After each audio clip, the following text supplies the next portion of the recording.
All right, I want to start by thanking our fans for showing up on Saturday and creating a tremendous atmosphere. I think it's the largest home crowd we've had here since 2003, and a ton of positive feedback from our recruits, from our players, and I speak for our staff and our players in saying thank you.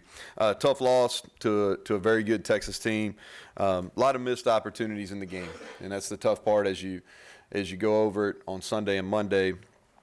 We played hard, played physical, just didn't execute well enough or play clean enough to win those type of games versus that type of opponent. Quick recap, special teams. I'll start with that. It's a phase that we really needed to win in that contest on Saturday, and I thought it was a push. We didn't lose it, but we didn't win it either. It was a push. Negatives first, we were 1 of 3 on field goals. Those ended up being huge, especially late in the game. Our punt return unit just was not good enough. We did not do a good enough job in our hold-up. We had opportunities to give Sinkfield an opportunity, and our techniques just weren't very good. Our onside, we did not execute our onside kicks at the end of the game. Would have liked to seen, if we could have made that interesting right there at the end. And then we had some chances on kickoff return, and we got one positive return, but I thought we had another opportunity. Really 2 more opportunities to have big ones, and we didn't finish blocks there. The positives are, I think our punt return, I think Josh is punting the ball well. I know he got some recognition this week, but 0 punt return yards. I don't think we've given up a punt return yard going back to the James Madison game. I thought our kickoff coverage was very good, and as I talked about, the explosive kickoff return. Turning over to defense, talk about the negatives first is our third downs in the first half, our inability to get off the field really cost us. Didn't like how we finished in the fourth quarter either. Thought we played extremely well late in the third quarter, but not so much in the fourth. And then we've got to be better in sudden changes. Now, hopefully in the future we won't have as many sudden change coming off 4 interception like we did last week. But defensively, we've got to be able to put out the fire when you have those type of sudden change opportunities. Positives are we had 3 sacks. We limited their big plays. I thought the third quarter was the best we played defensively all year.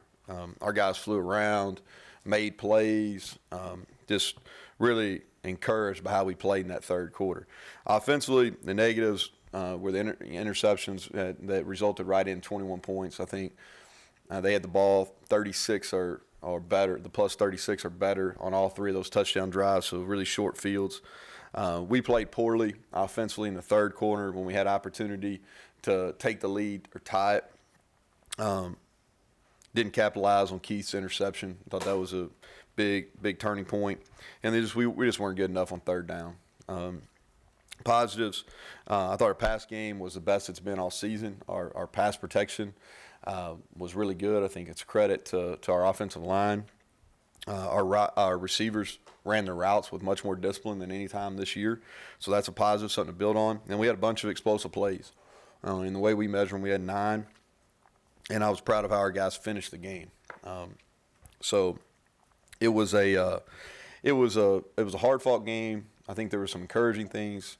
Disappointed because I thought it was set up for us to pull the win off at home with the crowd, and we didn't get it done. And so there's plenty of blame to go around, and I take my fair share too. So, but wanted to give you some updates. I know I talked about it. I told you I'd update you on the Javonni Stuart situation and injuries on Tuesday. As far as Javonni goes, he has made the decision not to be an active participant, and as a result, he is no longer a member of the team this fall.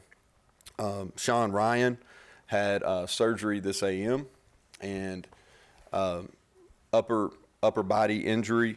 No timetable yet on him. I'll update that when I can. Obviously, he'll be out for the next couple games. And I hate it for Sean, too, because he was starting to play really well.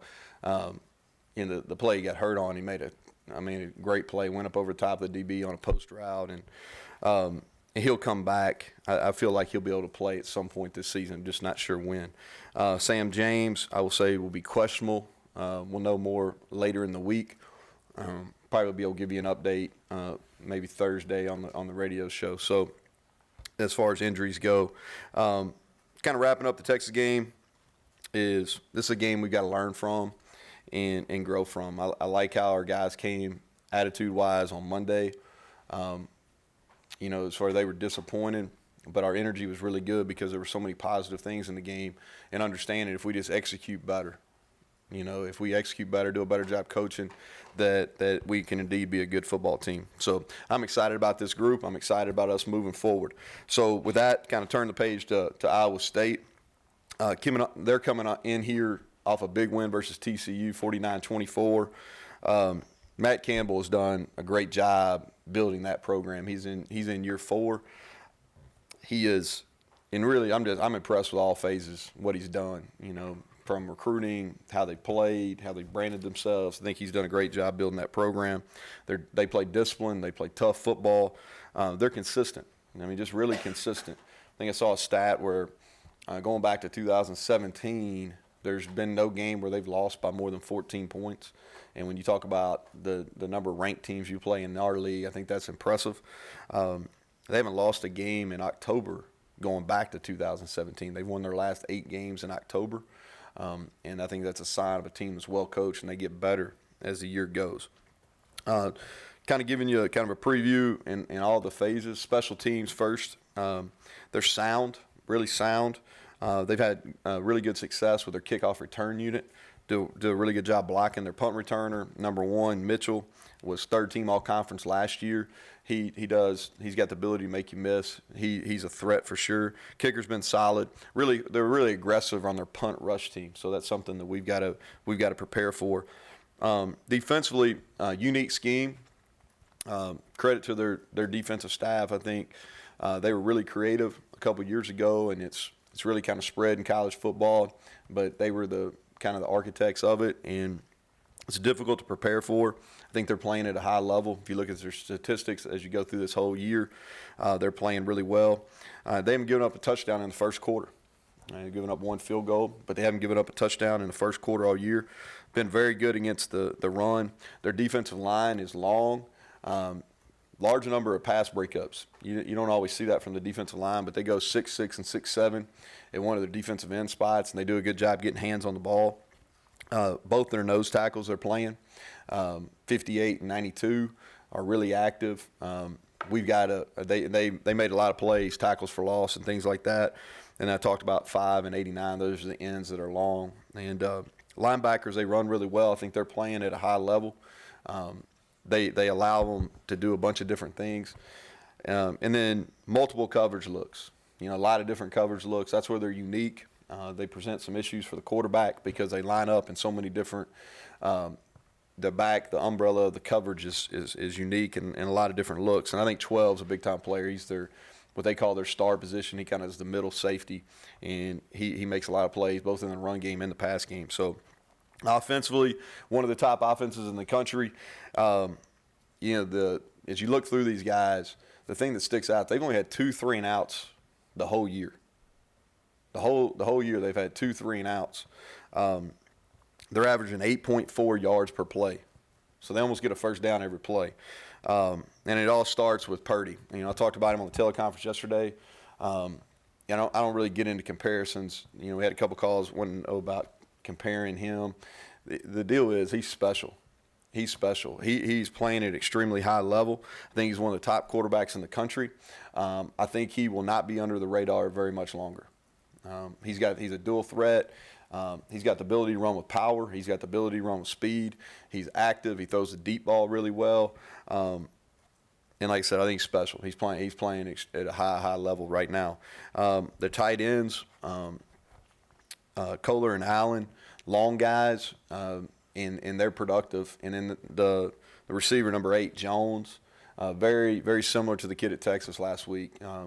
He's in the mid-30s reception-wise. They move him around. He's their go-to guy on 3rd down. So I think that offensively they've done a really nice job. Kind of finishing up, this is a huge game for us. I think that I know our fans were excited about last week, and this game is every bit just as important, maybe more so.